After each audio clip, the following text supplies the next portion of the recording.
No, get down. Get down. Get down. Thank you.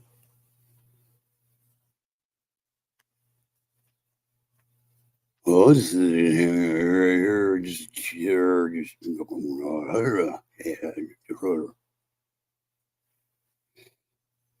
yes.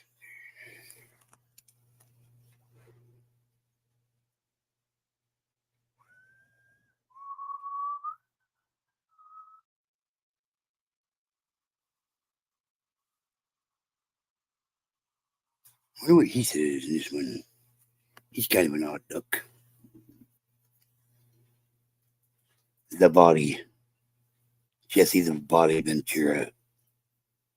You know the one in Predator? He's like, right.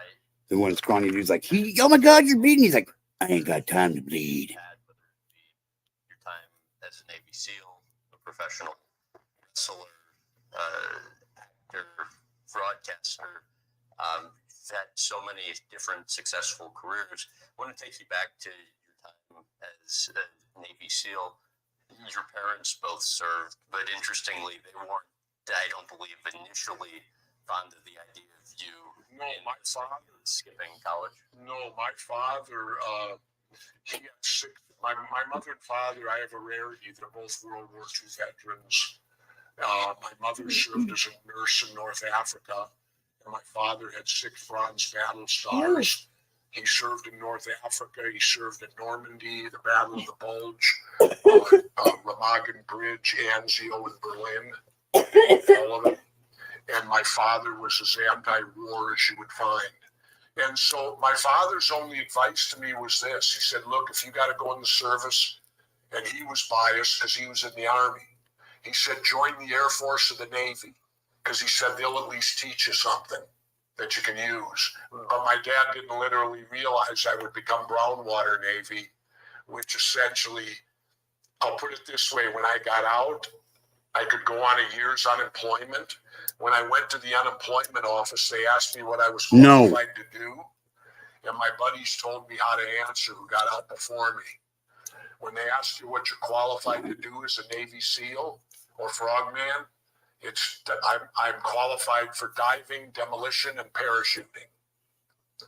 So what kind of civilian job are you going to get? Right. Hand me my unemployment check. How would you best explain what SEAL training entailed? It's difficult. It's not for everyone. 300 kids were in the room in boot camp when they gave us the screen test. Probably 30 stayed to take it. Out of the 300 that were originally in the room and the 30 that took the screen test to qualify, only 4 of us passed. 4 out of 300. Then when you get to training, you've got all guys that have passed that screen test. Your average class will start with about 100 to 125 guys, and you'll probably graduate at about 25. Wow. So it has a 75 to 80% attrition rate.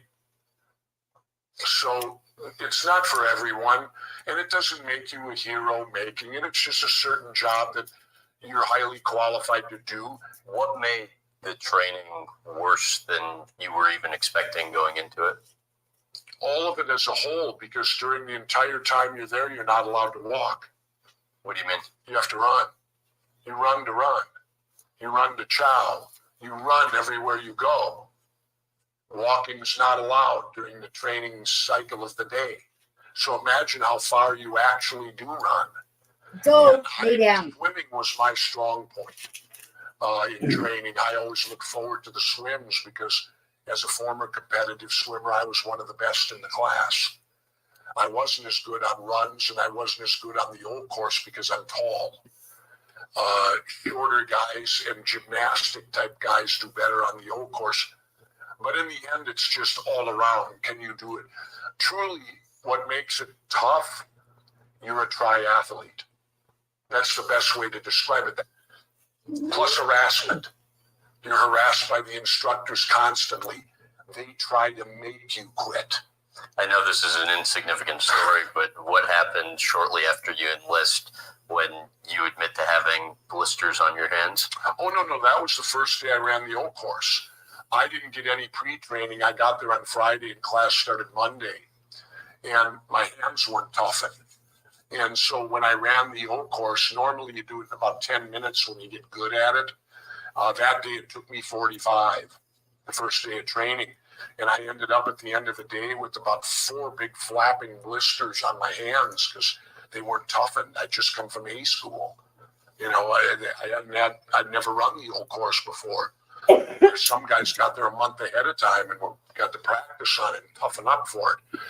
And that day, at the end of the day, Terry Moy, Instructor Moy, who's a good friend of mine today, we're close friends. He was my first phase instructor, the most terrifying man I'd ever The seen. devil's arithmetic. And he came out with a table and a first aid kit. And he looked at all of us and says, okay, which one of you pukes has flappers? I looked at my hands, thought, God, I need medical attention. And I made the mistake. I raised my hand. Something you don't do. Don't bring any attention to yourself. You learn that. I learned mine that day. So he called me in front of the class and said, let me see. And I held him out. He said, oh, you got flappers. Then he said, are you right-handed or left-handed? And I said, I'm right-handed. He said, okay, hold your right hand out. So I held my right hand out, and I thought he was going to take Mercurochrome, alcohol, whatever. I figured I needed it. He grabbed every flapper and ripped them off. So I'm standing there now with tears running down my face. Nothing hurt that bad in my life. Then he made me turn to the class, and he said, okay, now you do the other hand. So I had to stand in front of the class and rip off my own flappers. And then he looked at me and says, now get back in line, you big dummy. What did I learn from that? Don't bring any attention to yourself. Blend in. Do not allow the instructors to focus on you. They will at some point, everybody, but don't bring it on unneeded. How would you explain the influence Muhammad Ali had on you? Look what I just made. The perfect pearl. Get this out. Whoa, a true Venus clam. Okay. What?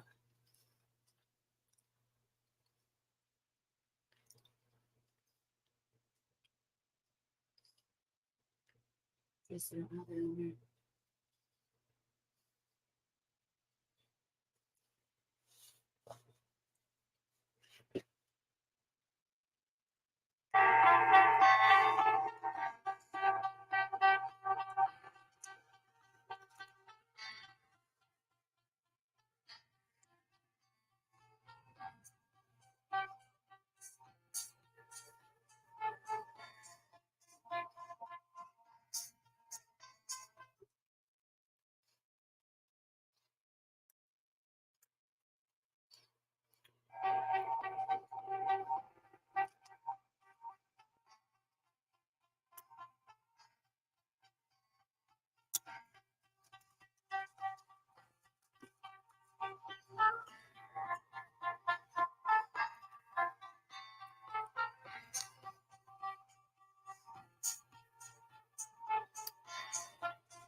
No, Para.